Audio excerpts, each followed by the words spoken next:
Los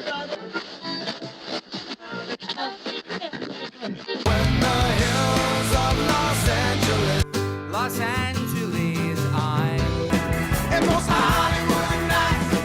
She goes to California, oh, California. California. What you say about Los Angeles? LA got the people saying,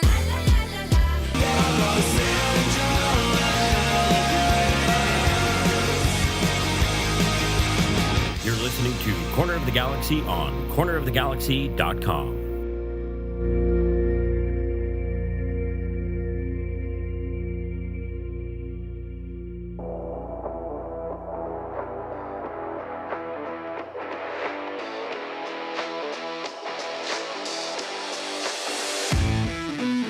It's time for another episode of Corner of the Galaxy from the Box, the show that gets you behind the scenes of the LA Galaxy and into the minds of soccer. You know what? When you screw up the entrance, sometimes it's better to just do it again. So let's do it again this time and get it right. Is everybody ready with that? Okay, good. Here we go again. Let's try it again.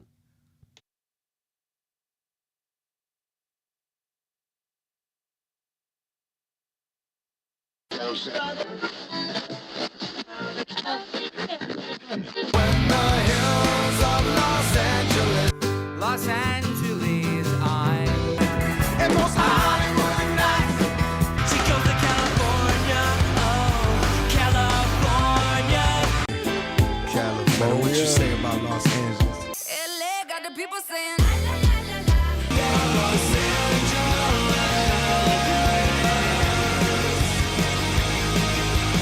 You're listening to Corner of the Galaxy on cornerofthegalaxy.com.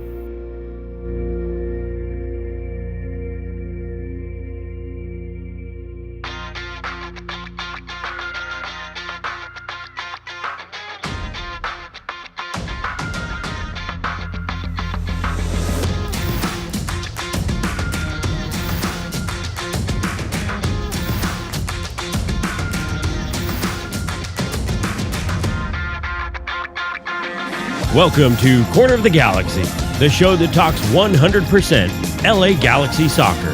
We're glad you could join us. Now it's time to sit back and relax as your hosts navigate through the twisting, turning, but never boring world of the five-time MLS Cup champion, LA Galaxy.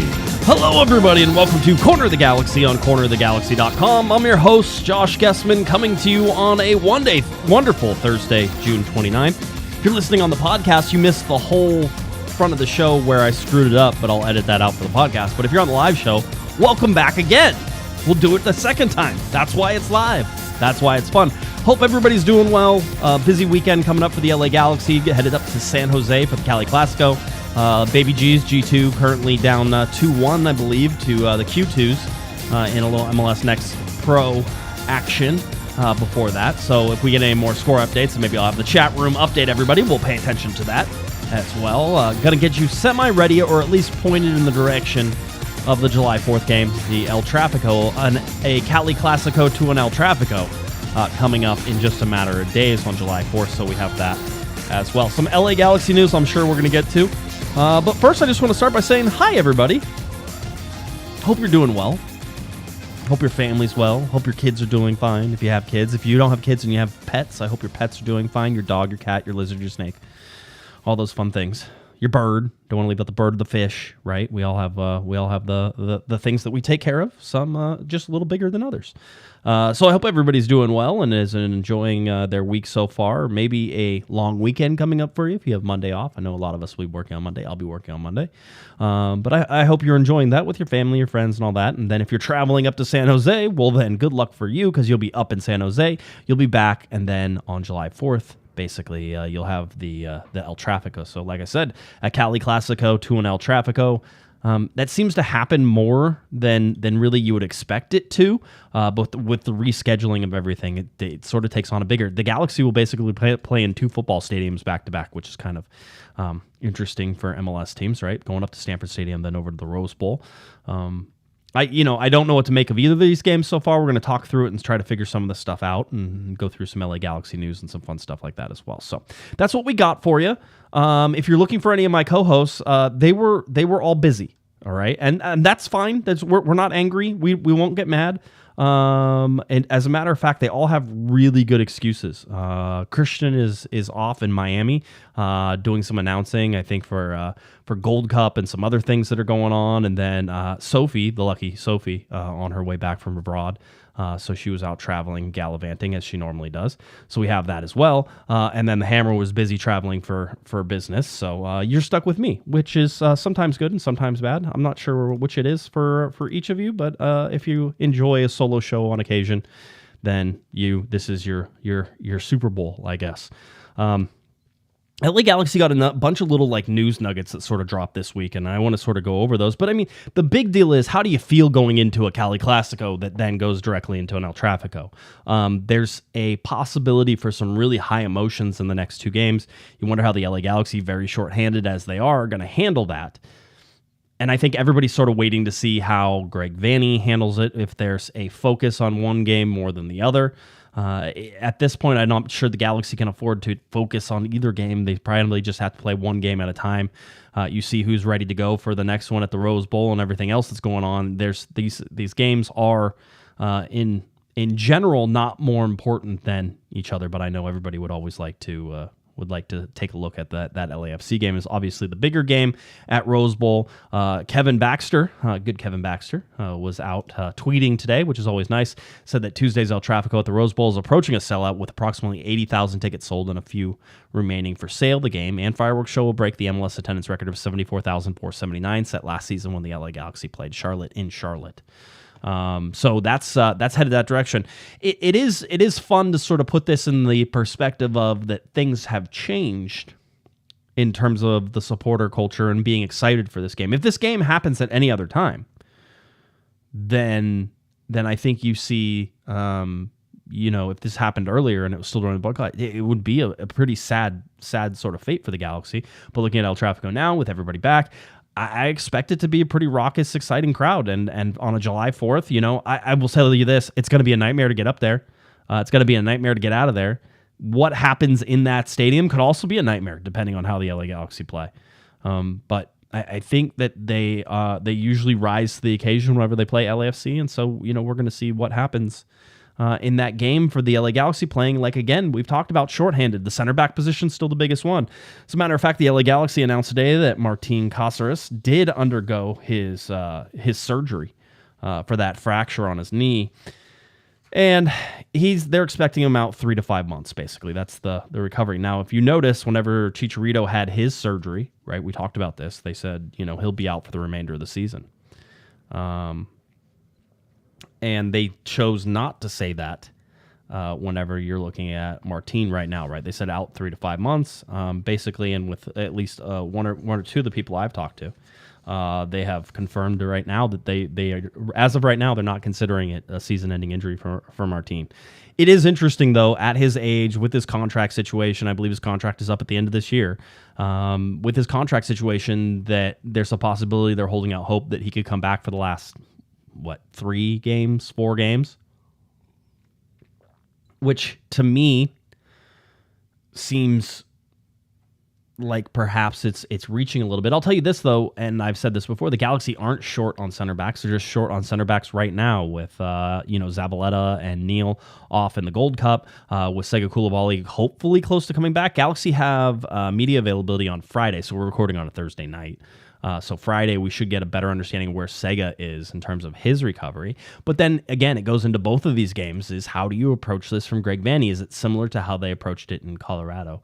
With the five-man back line, with the ability sort of to have the guys like Cuevas and Raheem Edwards push up, with Leardam and Caligari and Chris Mavinga playing in those. And somebody mentioned, I think it was in our chat, was that maybe one of the reasons Mavinga was playing so well in that second game was because it was a 5-man back line and because the space he had to cover was narrowed down. However it happens, Mavinga played very well in that position, having not ever played there before. You wonder if that takes its toll, if that was just one of those, he was really focused because he'd never played it before, and now because he feels more comfortable, is he less focused? Certainly something to watch, but I actually feel fairly comfortable with him in that position, at least right now. Very small sample size. you still have to worry about the LA Galaxy's defense and how the defense has the ability to affect the offense as well. If you saw that first half of that Colorado game, it was boring, and it was boring on purpose, but it was boring. Does Vanny go with two forwards again? We sort of talked on Monday how whenever Vanny does that, that he still keeps a lot of the same things, similar. He tries to keep things as similar as possible, which is basically keeping the midfield to three and trying to keep the spacing on that. Now, I thought the spacing was bad in the first half for the Galaxy. I thought that Judd and Joveljic did a poor job trying to link up with the midfield, try to, be dynamic with that midfield, and because of that, it was a boring game, and the Galaxy didn't have a lot of offensive chances at the beginning. But then the switch into what is a more normal sort of formation for the LA Galaxy with four in the back and with wingers on the outside did show some improvement. So you almost think that this is a very similar game whenever you're looking at the San Jose game. So with Cáceres out and with his surgery now done, the recovery starts. So 3 months. So you're at the end of June, basically. So you can count all of July out, all of August out, and probably all of September out at the very earliest, right? And we can go look at the schedule to sort of figure out where we think that's going to be, but I'm not sure it really helps the LA Galaxy all that much whenever we're talking about it, right? So this is the July that's coming up. San Jose starts it off a very busy July for the LA Galaxy. It can get busier, and August can get busier as well. Remember, there's going to be Leagues Cup played in between this as well. So you're all the way through August with 3 league games being played in August, but possibility of more for Leagues Cup and other things. All right. And then you get into September, and again, 9-2, 9-10, 9-16, 9-20, 9-24. Yeah, at the best, you're sort of looking at, a 9-24 or 9-30, September 24th, September 30th return for Martin Cáceres, and that's like the absolute earliest that it could possibly be. And so that's something to certainly watch is what did the LA Galaxy do with that spot? We talked about season-ending injury lists. We talked about how the Galaxy can utilize that with Cáceres, but having already placed Chicharito on the list, see, there's this weird thing in my mind, and maybe you guys can think about it a little bit. Is it better to take the cap relief from Martin if you put him on the season-ending injury list? Because technically he has that cap number that probably hits more than what Chicharito's does, because Chicharito's a designated player. And so his cap hit is, I think, $375,000. And so does it make more sense to do that to Cáceres? But they don't want to put Cáceres on the season-ending injury list. There's a lot of machinations to that. I'd love to be sitting in there with Will Kuntz and Greg Vanny as they try to figure out sort of how they do these things. And, they still have a lot of things to do in terms of trying to replace Chicharito as well. So there's a lot of things that need to change, or a lot of things that will be changing throughout this transfer window that opens here in, let's see.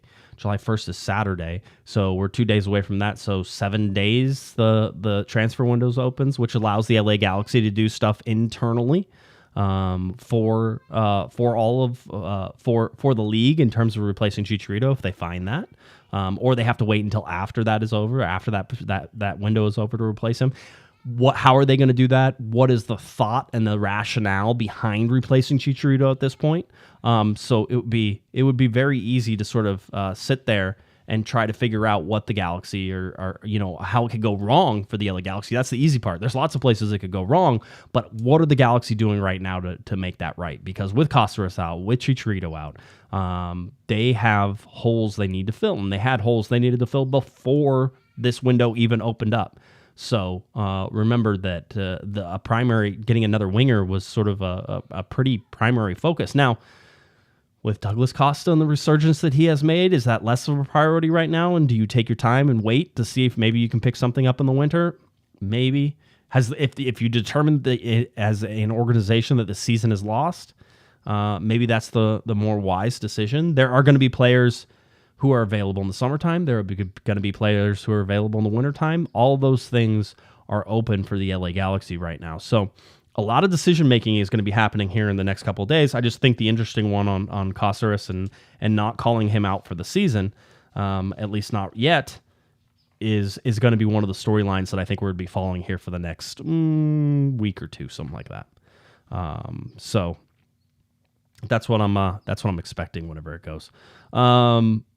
And again, let's watch those machinations sort of start to happen, and maybe there's pieces that fall into place that say suddenly, maybe there's still something to this. We can look at the standings. We can look at where the LA Galaxy are. It's still not an impossible uphill road. It's 10 points. Now you have to understand that's 10 points that, like, you have to have other teams not also get points. You have to have a whole bunch of stuff that happens to get 10 points. So that 10 points is probably closer to 20 points.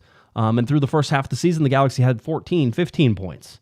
You're asking them to double their points total into that, 35, almost 40, in a matter of games in which they couldn't possibly have gotten that many points in the beginning of this season, right?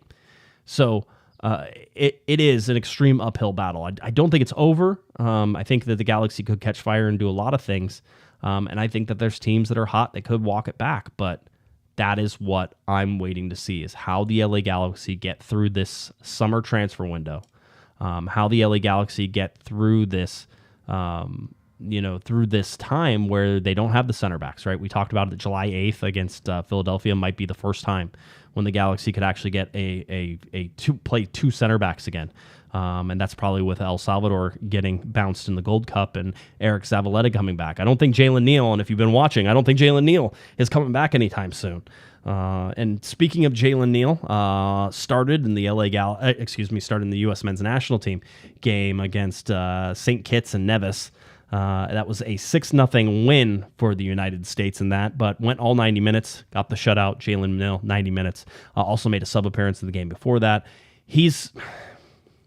Isn't it funny how you can sort of just recognize the real talents? Like, whenever they're really, really good, you don't have to sit there and say, oh, wow. You don't have to, make up I could see him improving here and improving there. They just sort of move into positions and they go into places and they go up levels and you're like, oh, they're comfortable there. Jalen Neal came in the second half of the Jamaica game and helped the U.S. Earn a draw. And Jamaica has one of the strongest fields in that in the Gold Cup. Certainly one of the strongest attacking lines in the Gold Cup. Jalen Neal at every level that he's gone to has just simply been comfortable. And you wonder when that's not going to be comfortable, right? When maybe it's at a higher international level, right? And with the U.S. in games against some really good teams, maybe that's where he's not comfortable. But where does Jalen Neal look uncomfortable? And as of right now, I mean, outside of the physicality, and Greg Vanney talks about it, every situation that he's put in, he's comfortable. Look at him for the LA Galaxy. If I told you that you could have Jalen Neal back for the San Jose game, you would want him in a heartbeat coming back for the San Jose game, right? He is an integral part to this defense, has been one of the most solid and consistent defenders the LA Galaxy have had this season, and he's 19 years old. Caligari is a young player who has come out and been really, really comfortable. Again, you want him, and that's why, he sort of fit in and slipped into Julian Araujo's spot without much fanfare, but he deserves the fanfare. The young guys who just sort of fit in, who can handle the pace, who can handle and think fast enough that make the game look slower, somebody like Jalen Neal is really important. And important to the semi-long-term health of the LA Galaxy's defense. I mean, Jalen Neal, if he keeps it up, is probably here for another 2 years, and then he's off to Europe somewhere. That seems fair. At 21, 22, he's off to Europe. I don't think you're going to be able to keep him, but for right now, the LA Galaxy can really base a defense around him, find him a good partner in the next couple of years, and really go for it. I thought Martin was a good partner with him, but with him out, that's something that can go. You can put a lot of guys, and I see the chat room talking. You can put Brugman as a center back. Yeah, you can put lots of guys. I think Kelvin Leerdam isn't a horrible choice as a center back. But I also think that if you're the LA Galaxy in these next couple games, perhaps sitting back and absorbing and trying to keep zeros on the score sheet for as long as you can. Again, Greg Vanney said shortening the game. Doing that is not a horrible idea, especially up in San Jose, especially at Stanford Stadium. There's a stat that's gonna come out whenever we talk about that game that says 65% of those the games between the LA Galaxy and San Jose have been 3 goals or more. It's almost 65. It's like 63%, something like that. But almost 65% of those games are 3 goals or more. So by limiting the craziness and the chaos of the Cali-Clasico, which is just as crazy and nuts as a lot of the El Traficos, is maybe first and foremost on Greg Vanney's mind whenever he goes in there. And the Galaxy have an interesting schedule today, or schedule this week as well. When I look at my handy dandy sheet here, it tells me that obviously we told you Media Day on Friday, so look for updates. I'm sure Damian Calhoun will be there. He usually is in order to give everybody updates on that. And then the LA Galaxy will travel to Stanford, and we talked about this on Monday, travel to Stanford on Saturday morning. So they'll get up, hop on a plane, 45-minute flight, travel up to San Jose, and then probably bus up to Palo Alto at Stanford Stadium, and then they'll fly back that night. All right, so keep that in mind. The Galaxy will then be off on Sunday. They'll train on Monday, and that's when there's going to be another media availability because Tuesday night is the El Trafico. So very quickly, here and there, coming back as quickly as possible whenever they're up at Stanford, and they will get back that same day. They'll get a day off, and then they'll play. There is no time for training. There is no time to fix problems, to understand different tactics, especially to walk through against the team that you're playing against. That's it. Usually there's training done whenever it's a normal regular week, and they probably got some of that done earlier this week because they actually had a full week of training, although they took some days off after the Wednesday, Saturday games. And now with a full week to prepare for San Jose, they probably got a little bit of training in there, and now they're off to San Jose to take on to play that game. So there isn't a lot of, you're going to be able to fix things, tweak things, work on things. There's going to be walkthroughs, and you're going to be playing. Sometimes the players like that better. And this is where the potential for greatness or really, really disastrous results in these games can sort of come, right? Because if you have a disastrous game again in that San Jose, looking at San Jose, that could bleed over to the El Trafico at the Rose Bowl. Say you have a really good game in San Jose. Say you win that game, something the Galaxy don't necessarily do on a very long-term basis. I've been to a couple Stanford Stadium games, and I don't think they've ever won whenever I've gone up. Lucky for you, I'm staying down here this time.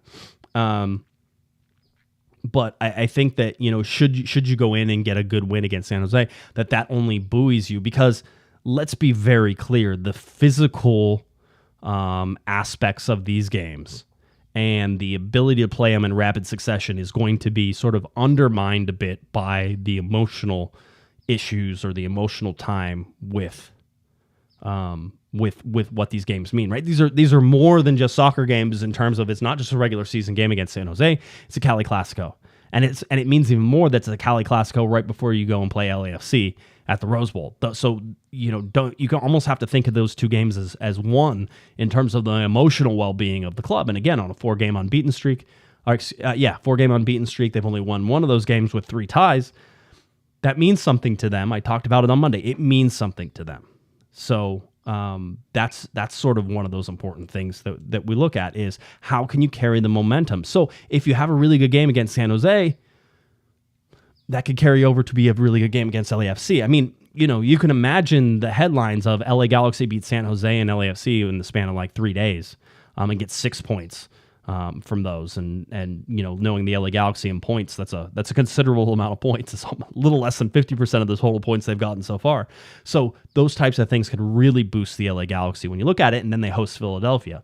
So it's a wild, wild week, right? So you're going to go Saturday, Tuesday, Saturday, I believe. And in doing that, that's how the LA Galaxy and it could really pick up some momentum. Let's see. I want to get to the super chat. Gary says, what do you think are the odds the Galaxy make a significant acquisition this transfer window? It's going to be a long July. Thanks for the show. Gary, I think that they're going to make an acquisition. I don't know how. I think depending on what's available, they could make a significant one.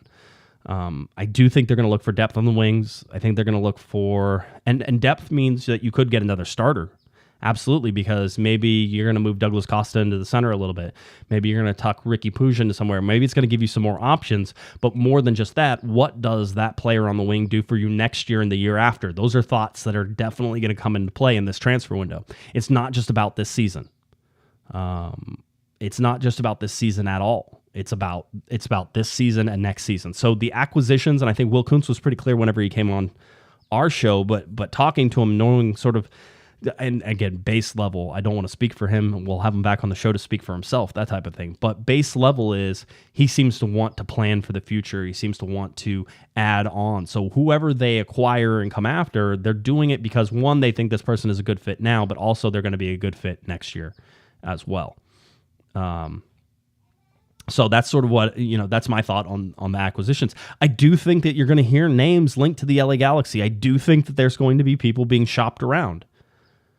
That being said, I think the ultimate decision is going to be made that they have to, whatever happens is being done for the longer term health of the club, not just the short term, unless you get a totally short-term deal, right? Like you have a guy on an expiring contract, it's at the end of this year, you're going to take him for 6 months, and then it doesn't matter, right? It's one of those, we're going to rent you, and then maybe we'll look at possibly extending you, but also we aren't obligated to do that past the winter. MLS has really sort of shied away from those in the past, those 6-month contracts, the short term, the half year until the end of the playoffs, in October, that type of thing. But I could see the Galaxy going that way because it doesn't hurt you, right? It doesn't hurt that acquisition.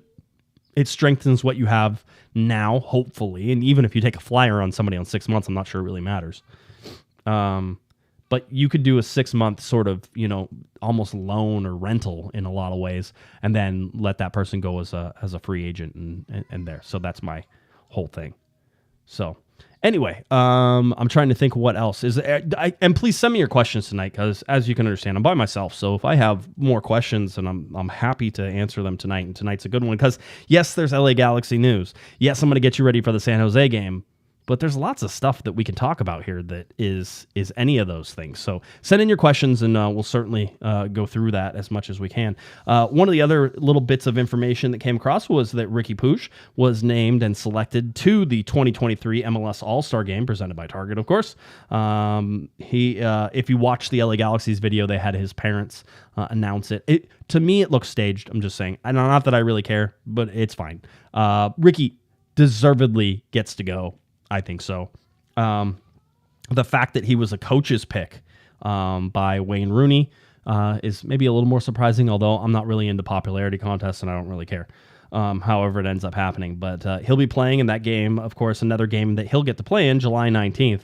That one is taking on Arsenal, the 13-time English League champions. I imagine Sophie's going to be there, right, at Audi Field, home of DC United. So if you want to go to DC in July, which I always seem to want to go to DC in July, then you can go there. By the way, one of the worst places in the world to be in July is Washington, D.C., except that July 4th and like that type of thing. If you're a big July 4th person, then maybe celebrating it in the capital, in the nation's capital, can be special. My sister used to live there for a little while, so she used to love the July 4th. She said it was pretty cool, so I can understand if that's your thing. But otherwise, the weather's horrible, so Riqui Puig better drink all of his hot shot and make sure he doesn't get any cramps or anything like that, because good Lord, it's going to be hot, humid, it might rain, what are the chances there's a weather delay in any of that? So Riqui Puig going to the All-Star game, and I believe that's the only one that I've seen so far for the LA Galaxy. And sometimes people get hurt or things happen and sort of the build up, and so you can get other coaches picks or fill-ins or that type of thing. But it makes a lot of sense that Riqui Puig goes for the LA Galaxy. So let's see, what else is it? I would tell you, and I see this a lot, and stuff is like, oh, okay. That you think that nobody wants to come to the LA Galaxy because they're a mess. And certainly there is a consideration there, right? But you also have to understand that players want to come because of money, because of the ability to live where they want to live. So Los Angeles is a good place to go.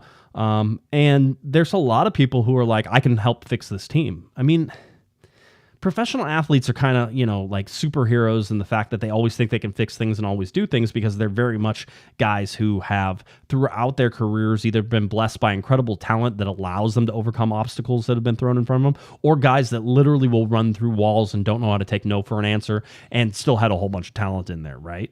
So I'll tell you this. I think that there are a lot of people, there are a lot of players who would want to come and live in Los Angeles, right, and play for the LA Galaxy thinking that they can help. And it's up to Greg Vanney, it's up to the coaching staff, the scouts and everything to go and sell those players on what the path is for the LA Galaxy. And I think that you can be more successful doing it in LA than if you're doing it somewhere in the middle of America or anything like that, right?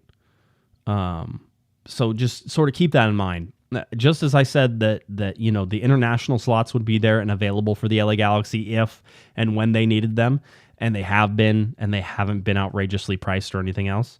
I would say that also applies to getting players within the league. Will also be there if the LA Galaxy want to. There will be opportunities for the LA Galaxy to land either a designated player or, a TAM player / winger, inside of this transfer window. I don't think there's any doubt in my mind that that's the case.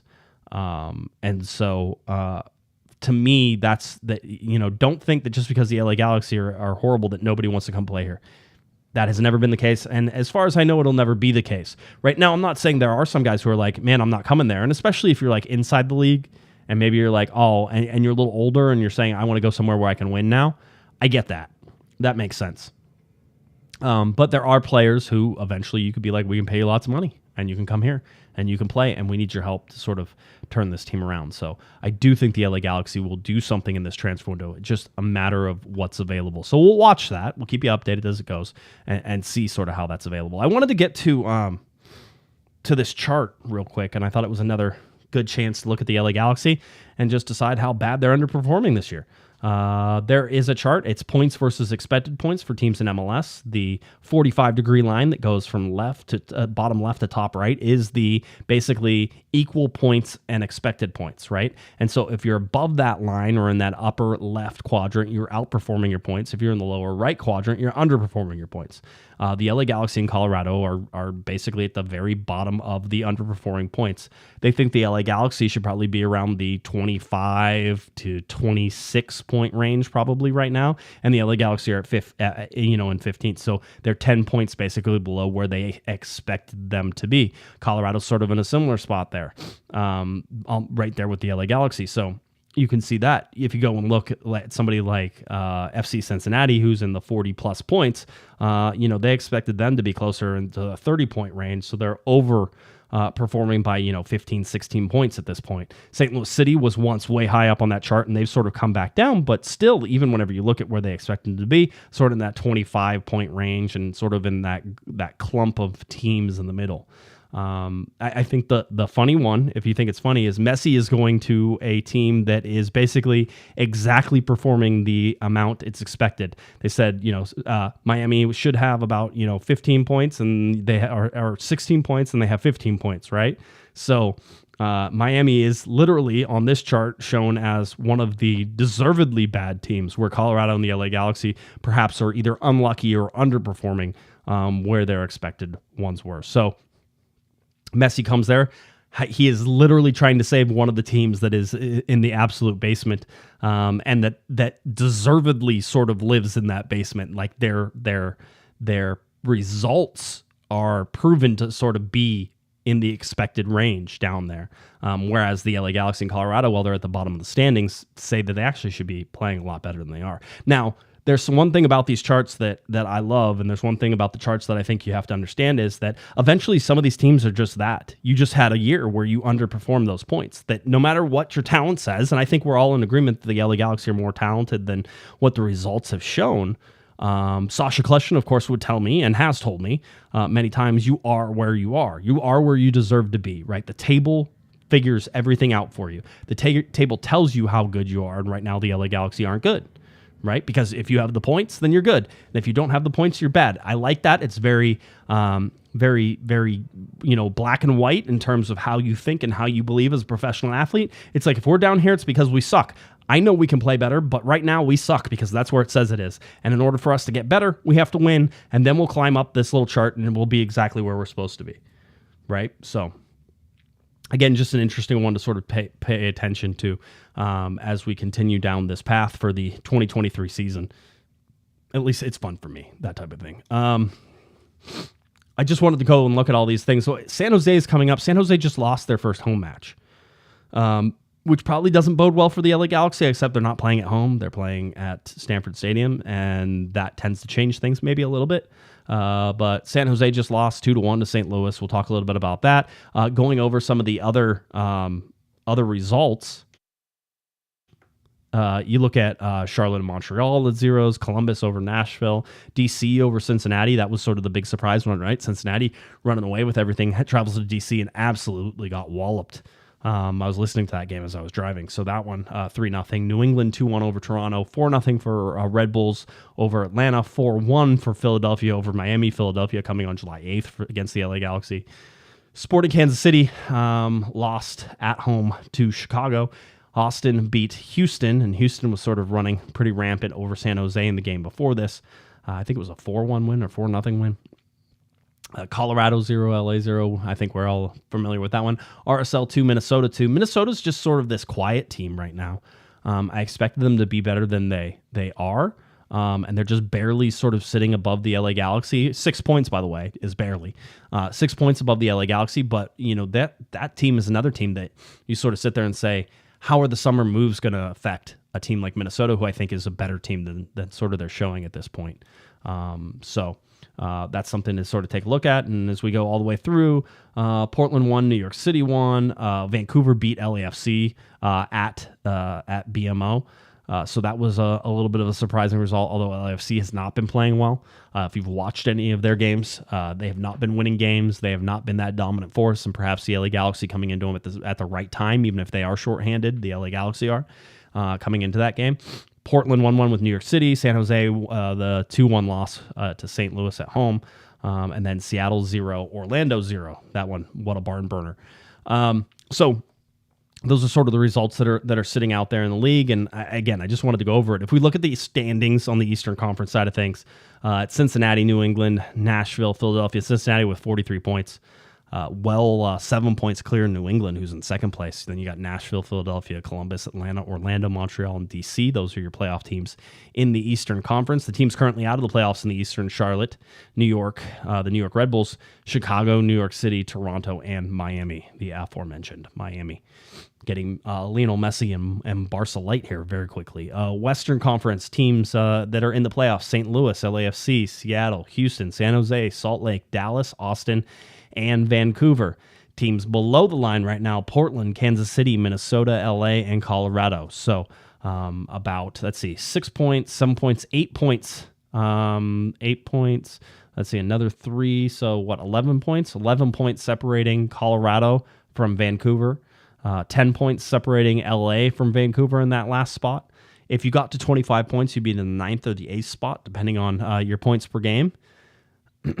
So that's sort of where everything's setting up right now. And as we've looked at the supporter shields and everything else that are going on, it's Cincinnati, New England, Nashville. So 4 Eastern Conference teams sitting at the top of the supporter shield right now: Cincinnati, New England, Nashville, Philadelphia, and then St. Louis comes in on the Western Conference side of things. All right. Those are your standings. And if you want to know where the LA Galaxy sit in the supporter shield, it's 28th, which is 1 from the bottom. Basically tied right now with Miami for the total number of points per game.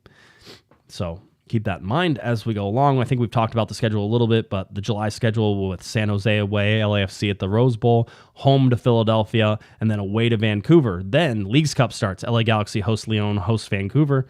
There's some possibility of more games after that, depending on how the LA Galaxy do. And then in August, at the end of August, the LA Galaxy will play Real Salt Lake, host Chicago. I feel like there's chances for points in there, but with this LA Galaxy team, I'm not sure you could say that. LA Galaxy hosts Houston. LA Galaxy hosts St. Louis. Away to LAFC on September 16th. September 20th, LA Galaxy hosts Minnesota. Away to Austin on September 24th, and then 6 days later, LA hosts the Portland Timbers on September 30th. All of that will be here so much faster than you think it's going to be. It's kind of crazy. We look at this game. Let's get you ready for this game. If we end a little early tonight, that's okay.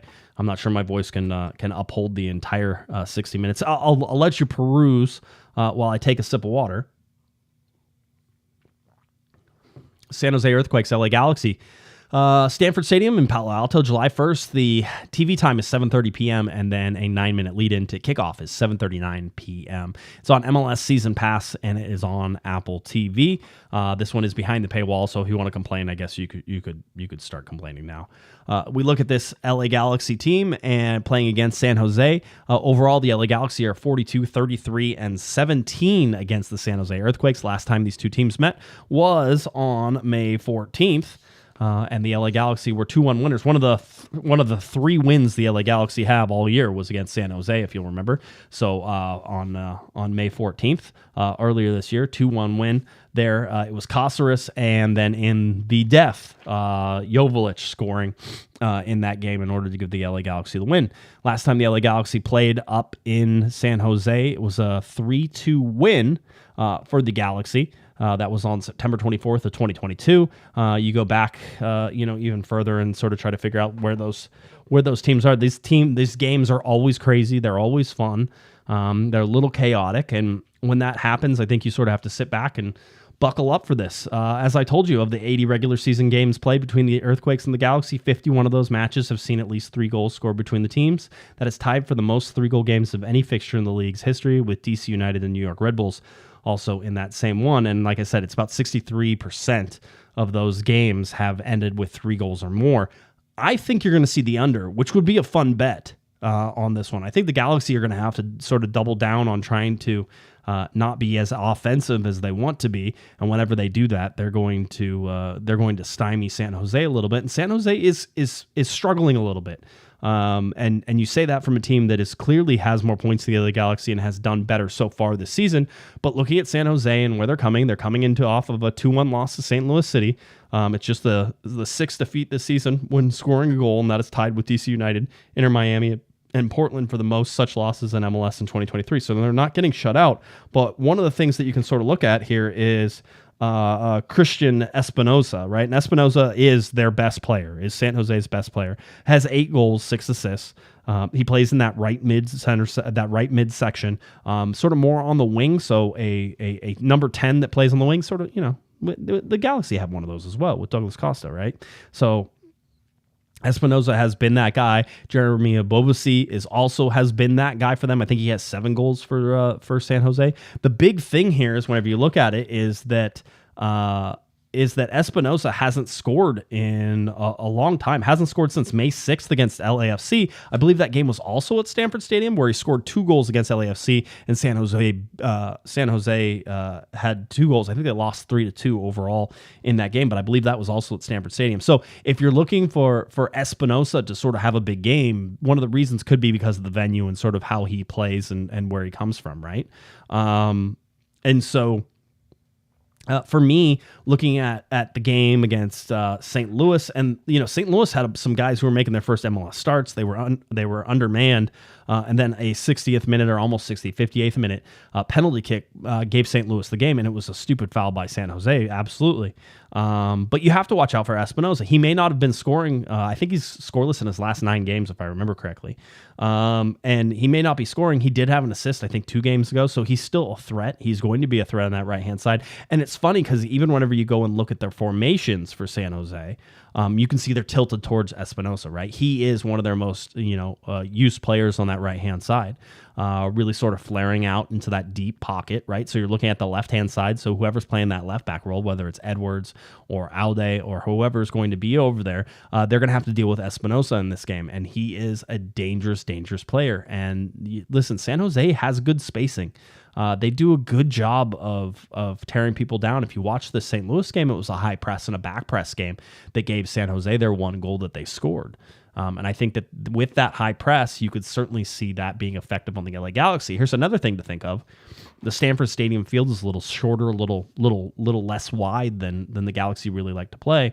And so that's going to condense things a little bit. And the LA Galaxy love to play out of the back. Well, with a high press from San Jose, with the ability to condense the field because the field isn't as big, and San Jose being a speedy, difficult little team, I think the Galaxy are going to have trouble with possession building out of the back. So maybe this is a game, much like the Colorado game, where in the first half the LA Galaxy cede possession, and they don't have the ball as much. Maybe they are looking to run the counters. I have this feeling that Vanny liked sort of how the team reacted with the 5-man back line and the 2 men up front. And the only reason really to keep the 2 men on front, we've talked about this, is that we can keep the midfield sort of the same and try to have that same spacing. If that all works, then maybe they could do something a little smash and grab similar to what they were trying to do against Colorado. But, it takes execution on that. It would also help you set up for the Rose Bowl game. There's 50% of me that says they're going to play the exact same sort of starting lineup, maybe with some more starters in there. Maybe Tyler Boyd starts or something like that, where you could figure out a way to get Boyd into the game a little earlier, or maybe you don't. Maybe you sort of keep it the same way. But I'm telling you, the Stanford Stadium pitch is not a good one. It has never really been a good one for the LA Galaxy. Most of the games that I go there and watch have been little travesties in their own way. I remember going up there with Zlatan and watching Zlatan try to beat San Jose at that stadium. And that didn't work, right? So, excuse me. So that's sort of what I see when I see this game. Now,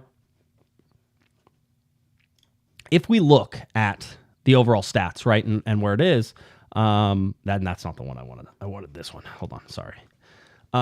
You can see that San Jose's possession was sort of in the 49% overall this season. So they're sort of like, yeah, we can have possession. We don't always need it. And the LA Galaxy usually have the possession at 56. I would expect that that's going to flip-flop in this game. The Galaxy take more shots. They take more shots on goal. They have more block shots than anybody. Really, it feels like 530.8 total passes for the LA Galaxy to 447.6 for San Jose. Again, possession versus counter-attacking and everything that's sort of coming on there. I'm trying to see the other thing. What I noticed was Espinosa's dangerous on corners, dangerous on set pieces, especially set pieces with good looks at goal. Espinosa can put them in, so the Galaxy have to try to limit that as well. So yeah, I mean, there's something in this game that's going to come down to a couple of really interesting plays. I would love for it to be Dejan Joveljic coming in at the end of the game, and sort of trying to score in those situations that we've seen him in so many times. And Dejan usually gets up for these rivalry games. So I think that there should be some confidence in the fact that he could do that again in this particular one. I'm trying to think if there's anything else that I want to talk about the San Jose game. Oh, Cade Cowell's out with the Gold Cup, so he was gone for a little while with the U23s, I think, at the U23 World Cup, and now he's out with the Gold Cup as well. And the Stanford Stadium chaos. There's going to be some pretty crazy minutes in this game. There always have been, there always will be, and this is one of those games where the Galaxy literally cannot rest or breathe until the game is completely over. And how does that set them up? And how much work do they have to do? Ultimately, in the perfect world, the LA Galaxy scored 2 goals in the first half, score the third goal in the start of the first half, and have it be 3-0, and then you can sort of coast through the rest of the games. That way you can save yourself for that LAFC game that's coming up just days later. So that would be a perfect world scenario. You want to see that? It's a 3-0 win, and the Galaxy are fairly confident in sort of seeing the game out and don't have to do a ton of work in order to do that. Now, total pie in the sky. I think that's so optimistic it's almost gross at this point. This is going to be a battle between these two teams, and I don't see it any other way. It's going to be a 1-goal game either way. I can see it being a draw, just because I don't think either of these teams is in great form right now. But depending on what Espinosa decides to do, if he has sort of that MVP level that he was at the beginning of the year, then it's his game. Depending on Christian Espinosa, that's what this game does. If he has a really good game, I think San Jose is going to win.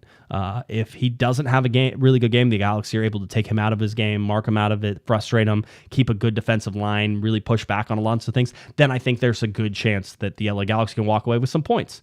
And right now, the point streak at 4 consecutive games is something they haven't done. So stretching that to 5 is not a horrible result. Getting a draw against San Jose at Stanford Stadium, yeah, you need wins, and we talked about it, and I'm at the point where I'm sitting there going, you need wins. The draws almost don't matter, but a draw in this particular case helps you look at that next game against LAFC as well, where you're the home team coming into that. So that's sort of my thoughts on the game. If you're asking me to predict it, I'll say this game is going to be lower scoring than it has been. This may be like a 1-0 game. I just don't know who's going to score for the LA Galaxy. Somebody needs to score.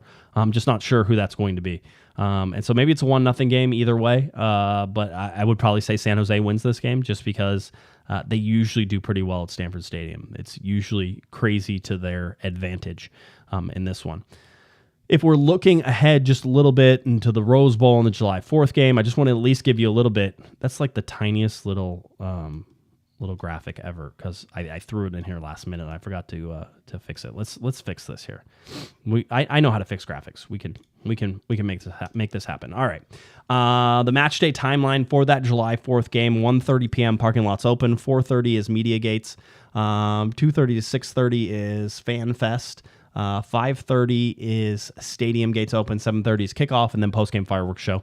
That is what your timeline at the July 4th Rose Bowl game will be if you're going to be headed to that game. I know a lot of people who are staying away from that game. I don't blame you. I understand why.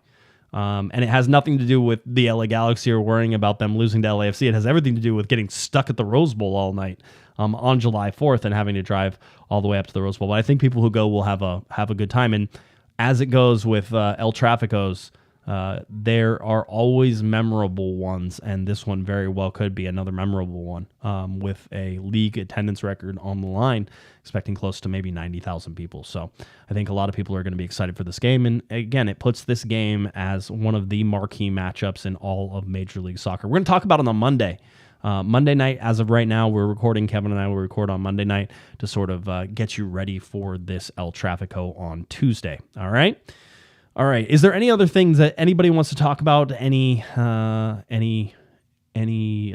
big, huge, glaring questions that I haven't covered for this? I'll let you know that the LA Galaxy's 2023 Leagues Cup match against Liga MX side Club Lyon will air on FS1 and MLS Season Pass on Apple TV. There was also a big announcement that all the games for leagues for the Leagues Cup will be on Apple TV in Mexico as well. And at one point, that was not the case. We already talked about the limited tickets. We talked about the schedule. So I think we're sort of in the position of we're ready to go. So we'll see how that all goes as it comes down. Just looking at the San Jose notes one more time. Espinosa hasn't scored since May 6th versus LAFC. I believe that was at Stanford Stadium, and then recently had an assist versus Houston. Abobasi has gone 3 games without scoring as well. So San Jose in a little bit of a drought in terms of the guys who they expect to score goals, scoring goals. So maybe that works in the LA Galaxy's advantage. Maybe it doesn't. All right. I think that about does it. Let's call it a night. All right. I'm glad everybody could stop and join us for a little bit. That was fun. And good luck this weekend to anybody who's traveling up to San Jose. That should be a lot of fun. And as always, be careful as you're traveling up and down. You don't want buses running over light poles and all that fun stuff. So if you're looking for me on Twitter, it's at Guesman, JGUESMAN, and of course at Galaxy Podcast. Head on over to cornerthegalaxy.com where you can find all of our podcasts right there on the website, cornerthegalaxy.com. Subscribe to our YouTube. We're on Spotify, SoundCloud, basically anywhere you can get podcasts, we are there. And if you find one that we're not on, let me know. I'll put us on there. It's not hard. I can do that. All right. San Jose coming up on Saturday. LAFC on Tuesday. Cali-Clasico to El Trafico. The road to redemption for the LA Galaxy, perhaps. Maybe. Can we be optimistic? It's hard to be optimistic. All right. Thank you, everybody, for joining me tonight. I hope everybody has a wonderful weekend. Enjoy the game. We'll be back on Monday to get you ready for El Trafico. All right. For absolutely nobody else but myself tonight, I'm Josh Pato Guesman. You've been listening to my little Corner of the Galaxy. Have a great one, everybody. You've been listening to the Corner of the Galaxy podcast on cornerofthegalaxy.com. You can follow the show on Twitter and Instagram at Galaxy Podcast, and be sure to check out and subscribe to iTunes, Stitcher, and Facebook by searching for Corner of the Galaxy. Fans, we thank you for listening, and we ask that you be kind and courteous to your neighbors as you leave the podcast. We thank you for joining us and look forward to seeing you again. Until then, I'm Michael Araujo, and on behalf of the entire Corner of the Galaxy crew, goodbye, everybody.